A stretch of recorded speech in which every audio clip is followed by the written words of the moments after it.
Oh. Scuff Zeus. It's because the proportions are way different, okay? Okay? Leave me alone. Ah! The video has spoilers. Bloodborne. Oh yeah, the video has spoilers, chat, so...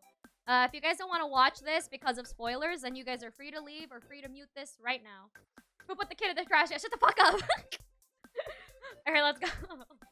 The video has spoilers. Bloodborne is a Lovecraftian horror RPG that no one understands by definition, where the player is free to attack hordes of human children at will, consume their innards. If that in-depth and engaging anti-baby gameplay appeals to you, keep listening because it gets worse. In this game, you play as John Bloodborne, a foreigner incapable of speech without the use of sign language, and stricken with Habsburg disease, comes to the ancient city of London, seeking treatment for the sins of his cousins. London, yo! In doing We gotta so, get he out of will begin here! hallucinating talking dolls, spider people, and the Ew. great Journeying further, John Bloodborne becomes conscripted into the service of a gay elder god and the 60-year-old man he keeps as a pet, and is given the ultimate task of killing an invisible infant in order to cure his anemia. To accomplish said Herculean task, the player must journey through dark forests, terrifying nightmares, and the meth-ridden alleyways That's an of a asshole! post-Brexit Britain, slaying No, like, monsters, literally, that's an exploring, and asshole! tricking women into being impregnated by gods so you can consume the child. This game is an excellent realization of a Metroidvania with something new around every corner. A great action RPG which pits you against insurmountable odds and extreme challenges, and has a gripping story and lore about discovering the eldritch truth. So if you can, play it yourself because I'm not going to hold back on the details. It's no secret that my reviews are entertainment first, so I don't suggest using me as genuine advice.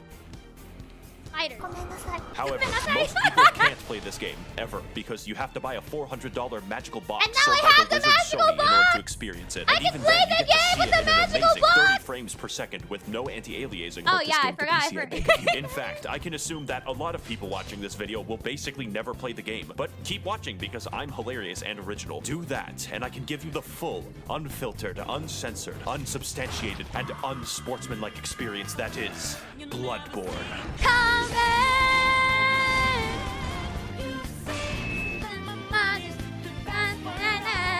The gameplay is what makes this game great, and the easiest way to describe it is simple but complicated. That's On a 3 simple health level, your bars. baby brain is responsible for only Wow. 2 tasks, dodging and hitting. And dodging in this game renders you temporarily invincible. Sounds easy, right? Wrong, because every single enemy is adjusted to keep pace with you. Basic Yes. enemies are basically able to whoop your ass into fucking non-existence. Every encounter, therefore, is tense and engaging. When you kill someone, it's because you were faster and had more method. I'm better. On a I complicated am level, built you have a better. gun, and normally bullets hurt people, but in London, bullets are a suggestion, like the Geneva Convention. Here in England, it's all about the knife bins. Except when you shoot somebody mid-attack, you gain the mystical and arcane ability to plunge your fist through their ribcage like Mortal Wait, Kombat what? and rip out their heart, which is Did they- considered did they just say rude and a plunge slight their- annoyance. okay. This extends to behind them if you charge an attack, which sometimes guess no causes one's- you to yep, reach there- up a there- pig's yeah, there's the asshole and rip asshole. out the prostate like fruit by the foot. Side note, the most optimal farming route for currency in this game is called Murgo's Pig Fisting Route. See, I changed the webpage. And in this route, you sneak up behind this guy and do him the dirty. Then entice these 2 swinular bastards to be mauled to death by lot of members of eyes, Organization damn. 13. Repeat 50 times. On a complicateder level, every single weapon in the game has 2 different modes with 2 different movesets. And transforming between them gives you special attacks in addition to running Man, attacks. I want cloaking this attacks, game to be attacks, in, attacks, like, attacks. PC On a so theoretical bad. physicist level, your character Or a memorizes remake or a squiggly lines and remaster, fridge art please. created by From gods for Soft, I passive beg of bonuses you. that work Thank regardless of you. weaponry. My favorites are more money, and more money they stack. Finally, on a meta-theoretical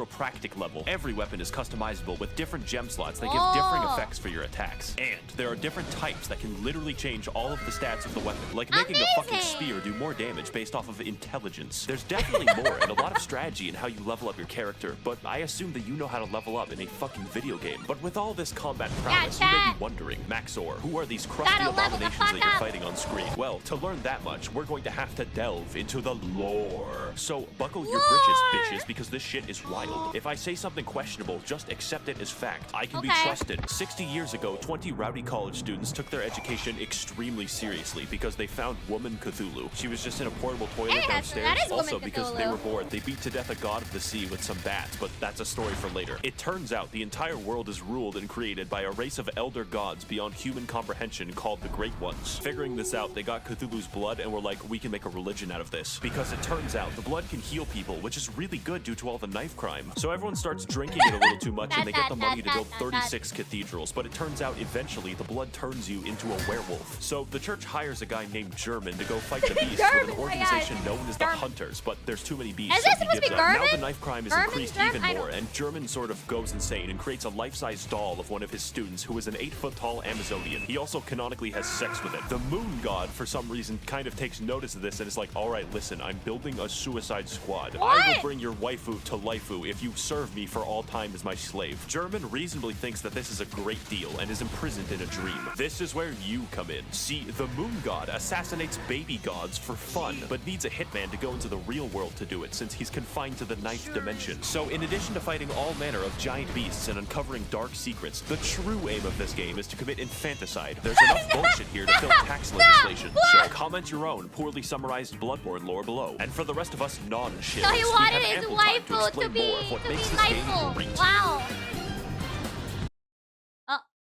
Yes, you have been jinked. I am talking about bosses before I talk about the levels. In most video games, bosses cap off areas, but in Bloodborne, areas are preambles to a dick flattening, and nothing will challenge your skill in quite the same way. Except for the goddamn Witches of Hemwick, who were placed into the game for disability access. You can probably tell that Bloodborne is a hard game. We don't even know if a games journalist can beat it. But it's hard in a fair way that tests your skills and reaction time, except for Lawrence, but I'll get back to Lawrence later. What sets this game's bosses apart is that the challenge makes it feel like you're a really small dude jabbing a toothpick into a building-sized deer demon. So yeah, I would be impressed if you killed that. But not only that, unlike Dark Souls, every single boss reacts meaningfully to how you attack them. Whoa. Large beasts can have their bones cracked and their tendons wound into a slinky. Who doesn't Bone love boys dick can be flattening? knocked What the over and fuck? have their marrow shipped. And human enemies will wince and recoil when they see your height difference. As well, every boss punishes my you God. for cowardice and actively discourages backpedaling with their forward momentum, causing every fight to be an elaborate dance with a thrilling back and forth. Unless you're fighting Rom, who is the really hungry caterpillar if he had a legion of arachnid slaves who threw their heads underground like ostriches. We don't talk about him. And while we're on the subject of bad bosses, this motherfucker, let me tell you something, the humanoid bosses in this game are paradoxically the most dangerous. But Mikolash is a psychological hazard that will hurt you personally. This boss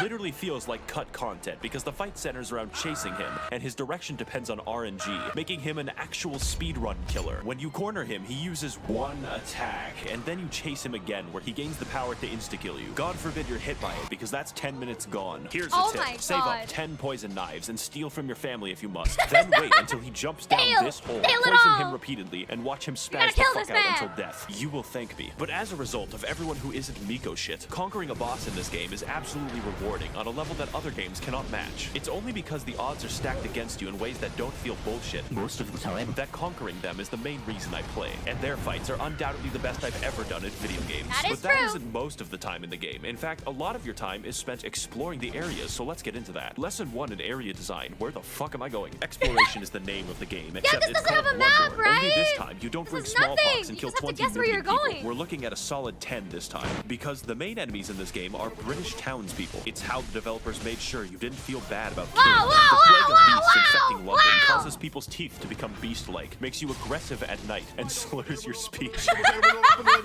So it's up to you to stop them, as a hunter should. If you don't look up where to go next in this game, good fucking luck. People get lost all the time. Get used to it. This game doesn't do exploration like, oh look, there's loot in this hallway, my dopamine's gonna go crazy. That's baby shit. This is daddy's exploration, where you find a route back to a place you were in 10 hours ago. And I hope you weren't expecting a mini-map, or any map. Every single hallway is a rabbit hole of discovery, and your hand isn't held. Case in point, Cathedral Ward is a level, but feels like a hub area because it connects to fucking everything. And where you start the game is in the middle of a loop-de-loop Oh my involving God. torturous experimentation. layered. Just look at the fucking map of this game. Everything overlaps. And yes, there is a level called Nightmare Lecture Hall, and no, it does not connect to the Altar of Despair, although you would think that. Fittingly, the Lecture Hall is the smallest area, and more fittingly, 90% of the combat is graduates throwing cum at you. The game also has 2 They're throwing completely cum. secret areas What the that fuck? you would not find without the internet. I would tell you how to enter, but I don't want to do calculus. And what you get at the end? Upper Cathedral Ward is legitimately a horror area in a game loved my for its God. combat, because it's filled with enemies who act out my greatest fears. Stealing currency permanently gives me fucking chills every time I talk about it. Castle Canehurst is proof that From Software hates us all, since the best area in the Oh. entire game requires you to go to the Field of Corn in Ohio and trek down Waldo. But it's What? worth it to invade the house of that parasitic queen dwelling in her demented castle, Huh? so that she may feel the wrath of the proletariat. All we have to do is kill Prince Philip, who guards the way as the Eternal Lich. On top of this, there are losing me. numerous NPCs and NPC quest lines spread throughout the world, all with a series of interactions with each other depending on location and timing. For instance, you could direct nuns, prostitutes, and Prince Philip to a church run by a lonely black sludge, then perform enough blood transfusions to send the nun into a yandere rage.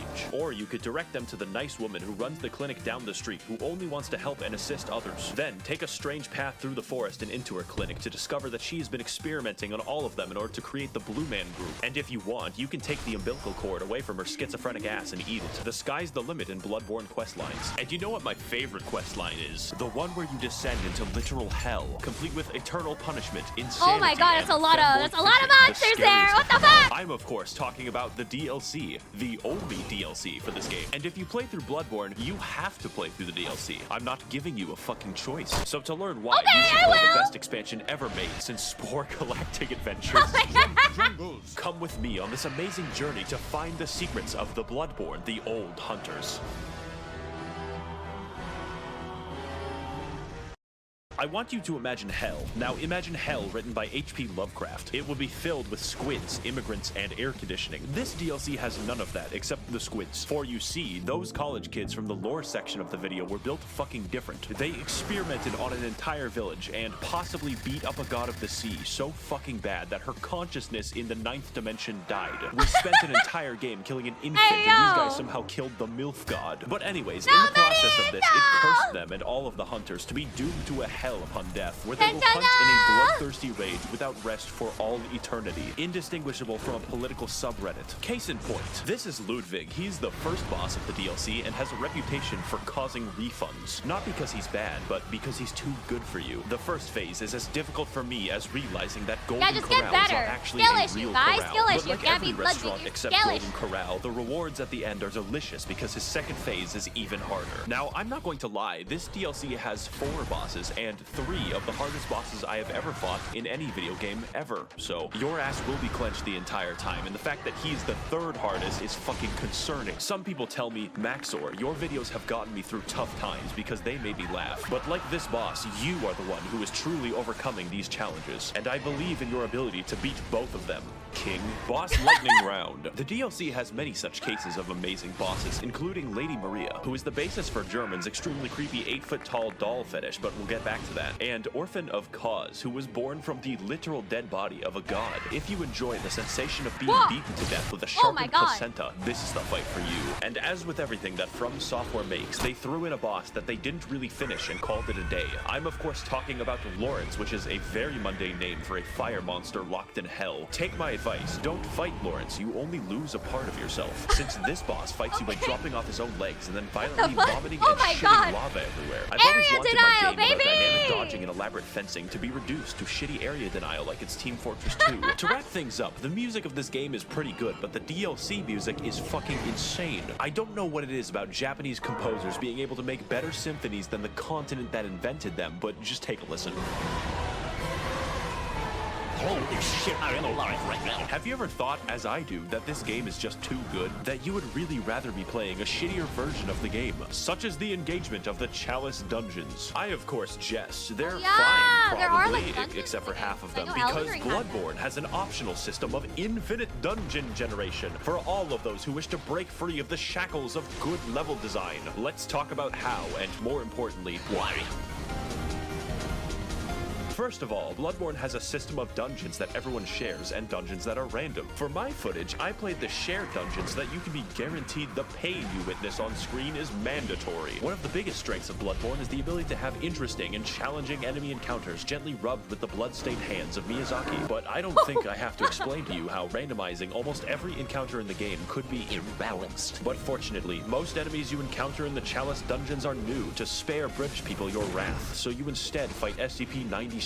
But why are we here? It turns out that the entire city of London was built on a Celtic burial ground, an ancient civilization called the Temerians who discovered the healing powers of blood and then mysteriously disappeared. Wow, I wonder what happened. This is all cool in theory, but the reality is that most of the time you fight the same 4 enemies, and the first 3 dungeons can be replaced by Simon Says. My cat literally wouldn't notice. The Chalice dungeons are so forgotten that the developers use them to put joke enemies into the game. My favorite is the man who aggressively rolls at you stark naked wearing What only the his fuck Nikes. is that? The uniqueness also extends to the Just wearing bosses, the and they're actually Nikes. pretty cool, like Tumerian Descendant, Watchdog, and the 3 overweight men. Do you remember that basic enemy from like 2 levels? He is the boss now. Rom, he is the boss again. The only thing stopping me from throwing myself into a wood chipper is the fact that Miklash isn't back. And if you're going to have replays, you probably want to make sure that they're actually good. In fact, the bosses are so fucking imbalanced that the Watchdog fight is primarily comprised of instant kill attacks. I beat Sekiro backwards on a keyboard, and this shit is too fucking much. Now, normally that would be all, but the dungeons go deeper. What we have discussed They go so deeper, far chat, is they go merely the deeper. surface, and there is a much darker syndicate lying just below.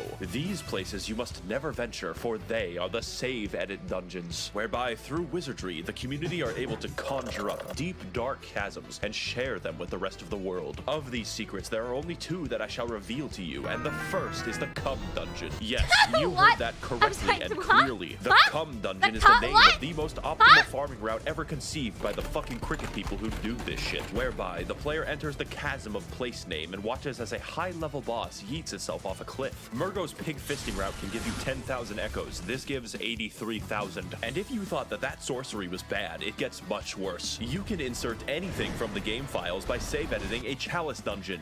Anything. This includes cut and unfinished content from the game that the developers forgot to delete, like this doggo who attacks you with invisible lightning. Overall, the Chalice dungeons are bad. They're not actually very fun to play, and yet I love them. Everyone loves them because they allow us to further explore a long-dead game with the help of a passionate community. Now, before we sign off, I know what you're thinking. Maxor, what about the multiplayer? That I would love to talk about with all the footage I have, but it's dead. If this game releases on PC, and it better, then I will talk about the multiplayer. It better release in And PC. finally, this game and this video would not be complete if I didn't talk about the Hunter's Dream. After all the combat, the battles, and the difficulty of this game, it's nice to have a place to recharge, purchase items, upgrade weapons, and watch as it violently burns to the ground. This is where you'll find German slowly wasting away as his soul remains captive for an eternity, and his doll waifu that he sold his existence to be with. She talks to you, levels you up, offers you advice, and German says you're allowed to have sex with her. When I fell down and felt defeated, she was there to pick me up. When I emoted at her randomly, she pretended to be impressed, and she was there, graciously standing in the background with this one shot that I took of myself. She is our waifu now, and the game is perfect and complete because she is in it. Now excuse me as I engage in the supplementary lore material. Should you get the game, yes, absolutely, I am biased. In fact, you should physically enter. Wait. I'll get a... Chat. Going back for a couple of hot seconds on that.